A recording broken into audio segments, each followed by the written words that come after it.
የኢትዮጵያ ሃይማኖቶች አብሮነት ዘመናትን ያስቆጠረ የሀገሪቱ የማህበራዊ መዋቅር መሰረት ሆኖ ነው። ኢትዮጵያ እንደ ሀገር ህዝቦቿና መንግስቷ ከነዚህ ሃይማኖታዊ ስርዓቶች ብዙ ሴቶችን ወርሰዋል።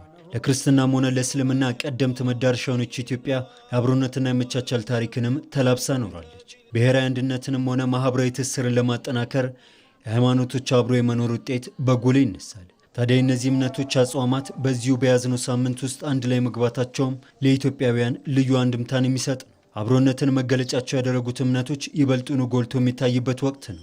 በኢትዮጵያ ኦርቶዶክስ ተዋሕዶ ቤተክርስቲያን አስተምህሮ መሰረት ከሰባቱ አጽዋማት መካከል ለ55 ቀን የሚጾመው ዐቢይ ጾም ዋነኛውና ታላቁ ነው። የረመዳን ጾምም በእስልምና እምነት ተከታዮች ዘንድ በጉጉት የሚጠበቅ የተቀደሰ ወር ነው። ሁለቱ አጽዋማት ለምዕመኑ ጉልህ ሃይማኖታዊ ስርዓቶች ናቸው።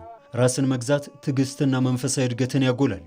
የክርስትናም ሆነ የእስልምና ሃይማኖት ይቅርታ፣ በጎ አድራጎትና እርቅ የአስተምህሮቶቻቸው መሰረቶች ናቸው። ጽኑ ሃይማኖትን፣ እውነተኛ ፍቅርን፣ ዘላቂ ሰላምን፣ ልባዊ አንድነትን፣ የማይናወጽ ፍትህንና እኩልነትን፣ ወሰን የሌለው ርህራሄን በውስጣችን ብሎም በዓለማችን ማስረጽ እንደሆነ በውል ተገንዝበን ጾሙን መጾም ይገባል።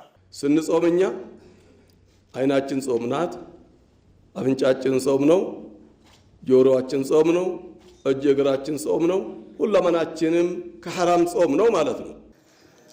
በጉርብትና መስተጋብሩም ክርስቲያኑ ለሙስሊም ወንድሙ የኢፍጣር ግብዣ የሚያደርግበት፣ ሙስሊሙም ለክርስቲያን ወንድሙ ያለውን አክብሮት የሚገልጽበት ወቅት ነው። አቅመ ደካሞችን መርዳትና መደገፍ በጾሞች ወቅት በስፋት የሚታዩ የበጎ አድራጎት ተግባር ውስጥ ተጠቃሽ ናቸው።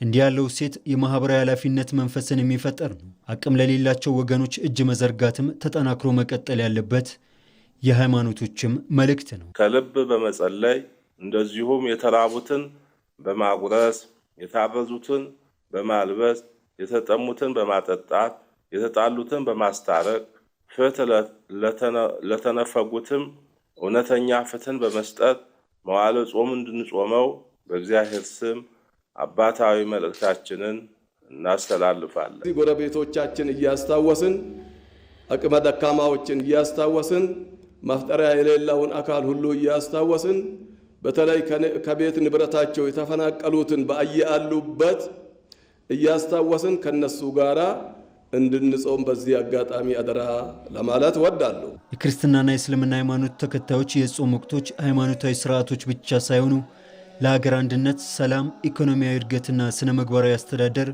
ጠንካራ መሳሪያዎች ናቸው። ሰላምና መረጋጋትን በማንገብ በማህበረሰብ መካከል ያለው ትስስር እንዲጎለብትም ሚናቸው የላቀ ያደርገዋል።